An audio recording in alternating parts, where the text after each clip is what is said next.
Bueno, jo sóc el fill del Rosendo, el Rosendo Colomer, que era el forner del Pla.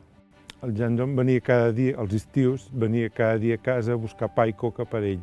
I li va encantar tant que va dir, aquesta coca s'ha de fer allà, als meus restaurants, a Amèrica. I va convidar el meu pare i un altre forner del Pla a Los Angeles a fer les coques i el pa. Era una coca de pa amb anís i sucre, i era una pasta feta amb un sistema directe, que era molt ràpid, i agafava un gust molt característic. El Jean Leon va revolucionar aquí el poble. Era un home molt emprenedor, i com que tenia ja el coneixement dels artistes de Hollywood, ell volia donar-los el millor. Va arrencar totes les varietats d'aquí al Penedès per posar-hi el cep francès, el Chardonnay i el Cabernet.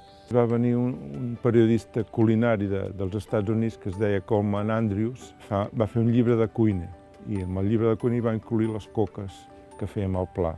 Van venir uns japonesos aquí a Jean Leon a provar els seus vins promocionals, i el Jean Leon li va dir al meu pare que li fessin unes coques, alguna cosa, per acompanyar els vins. I el meu pare els hi va fer coques d'arengada. Arengada, ceba, pebrot i tomàquet, i arengades. I els japonesos, al veure aquelles coques, van quedar tan sorpresos i tan contents que van dir xupi, xupi, xupi, xupi!